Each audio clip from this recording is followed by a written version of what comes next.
quand il s'agit d'investissement, beaucoup de personnes ne comprennent pas souvent la différence fondamentale qu'il y a entre un fonds et un ETF.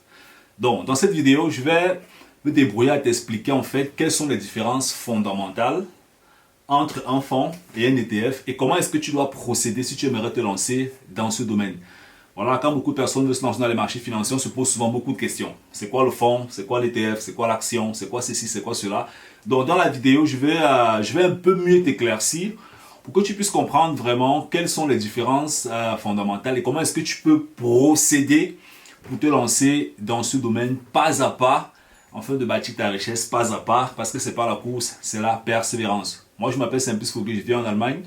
Et là-bas, j'accompagne des étudiants, des travailleurs, des freelancers. Bref, j'accompagne les Africains à comprendre comment est-ce que les marchés financiers fonctionnent. J'apprends aux Africains à investir en bourse, pas à pas, doucement, doucement, parce que c'est un domaine qui fait peur à beaucoup de personnes dans notre communauté, alors qu'il y a des stratégies, il y a des techniques que chaque personne peut utiliser à son petit niveau et qui lui permettent en fait de commencer à bâtir sa richesse doucement, doucement. Comme je l'ai dit, c'est pas la course, c'est la persévérance. Donc, quand je me suis lancé dans les marchés financiers, moi aussi, à l'époque, je ne savais pas qu'est-ce qui existe en fait en bourse. Je ne savais pas qu'est-ce que c'est qu'une action, qu'est-ce que c'est que le Bitcoin, qu'est-ce que c'est qu'un fonds, qu'est-ce que c'est qu'un ETF, qu'est-ce que c'est qu'un certificat, qu'est-ce que c'est qu'une option, qu'est-ce que c'est qu'une option Shine. Aujourd'hui, on parle de Metaverse, on parle de NFT, on parle de ceci, on parle de cela. Il y a des sociétés de trading qui prennent l'argent des personnes privées qui investissent dans les marchés financiers. Donc, tout ça, ça rend la chose extrêmement complexe. Donc, quand on est débutant,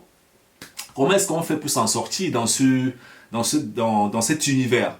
Alors, ce que tu dois comprendre, en fait, c'est pas si tu écoutes cette vidéo, vu qu'elle est dédiée dans tous les cas aux Africains. Donc, je vais prendre le cas d'un marché africain. Je ne sais pas dans quelle ville est-ce que tu viens, mais représente-toi dans la tête un marché africain. Un marché africain, il y a plusieurs personnes qui vendent dans ce marché. Tu vois un peu? Donc, imagine-toi que tu pars au marché. Avant d'arriver au marché, tu as besoin de quoi? Tu as besoin de te faire une liste pour faire des achats. Tu vois un peu? Supposons que tu aimerais préparer le riz sauce tomate. Donc, tu auras besoin du riz, tu auras besoin de la tomate, tu auras besoin, pour préparer la sauce tomate, tu auras besoin de la tomate, tu auras besoin de l'huile, tu auras besoin du cube, la viande ou du poisson ou du bœuf, ça dépend. Tu auras besoin de certains autres ingrédients. Donc, pour faire la sauce tomate en elle-même, tu auras besoin peut-être de, disons, 10 ingrédients. Ok?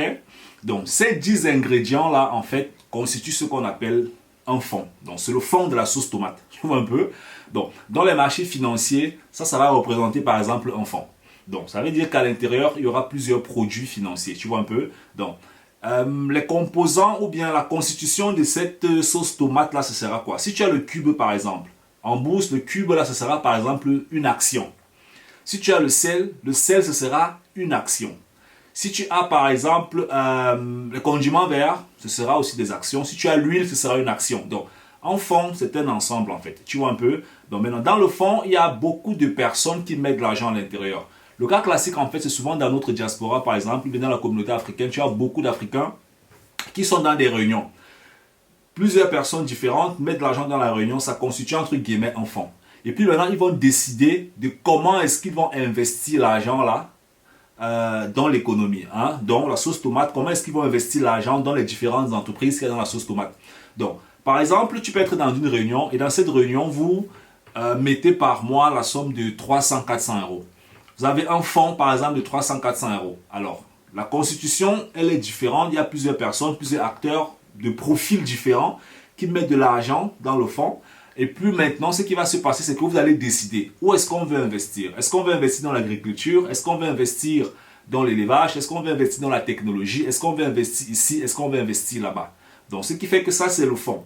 Et puis maintenant, l'ETF en lui-même aussi, il est un peu comme une sorte de fonds. La différence entre l'ETF et le fonds maintenant, c'est que à la tête d'un fonds, un fonds, c'est un peu comme une entreprise. Imagine-toi la réunion.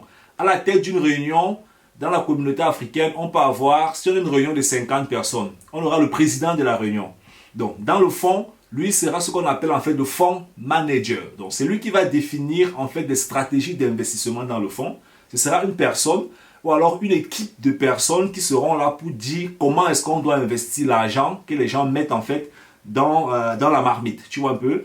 Du côté de l'ETF, en fait, voilà, il n'y aura pas, il y aura pas vraiment de fonds manager physique. Ce seront des stratégies d'investissement qui seront répliquées par des ordinateurs. Hein.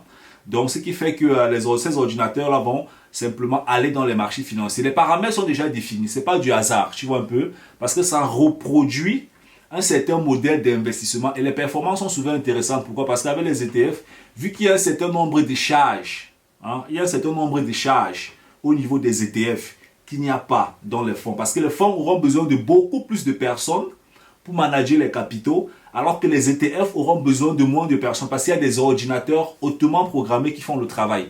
Ça ne veut pas dire que c'est plus risqué parce qu'il n'y a pas de personnes, il y a ou bien d'un côté, au niveau des fonds, ce sont les êtres humains qui managent le capital et du côté des ETF, ce sont les ordinateurs qui font les investissements. Non. En général, c'est toujours le marché boursier. Donc, les fonds peut-être peuvent décider d'investir dans le secteur agroalimentaire et les ETF investissent aussi dans le secteur agroalimentaire. Juste que les fonds auront une stratégie qui est définie par les êtres humains et les ETF vont répliquer une stratégie qui est déjà peut-être programmée dans les ordinateurs. Et ça va se faire de façon automatisée, tu vois un peu. Et c'est ça l'une des grosses différences fondamentales que tu as entre un fonds et un ETF. Donc, maintenant, quand on fait par exemple une session de training avec beaucoup d'étudiants, on fait exactement des comparaisons un peu plus approfondies pour voir les performances des fonds, les performances des ETF, les comparaisons des stratégies. Parfois, sur les marchés, tu peux avoir un produit financier, donc un fonds, qui a la même stratégie qu'un ETF, juste que les coûts de transaction peut-être de l'ETF sont relativement moins chers comparément aux coûts de transaction du fonds. Pourquoi? Parce que là, comme je t'ai dit, on a des personnes qui se cachent en fait, on a plus de personnes qui se cachent en fait derrière. Et au niveau des ETF, on a moins de personnes, on a beaucoup une sorte de digitalisation, de numérisation, je peux dire ça comme ça, des transactions. Ce qui fait que d'un côté, on a moins de coûts, et de l'autre côté, on a un peu plus de coûts parce que voilà, il faut employer des gens, il faut faire des réunions, il faut faire des meetings, il faut définir des stratégies et tout ça. Du côté des ETF, c'est déjà un peu les sortes de modèles qu'on a programmés qui fonctionnent. Parce que ce soit le fonds, que ce soit l'ETF, ce ne sont pas eux qui inventent en fait des entreprises.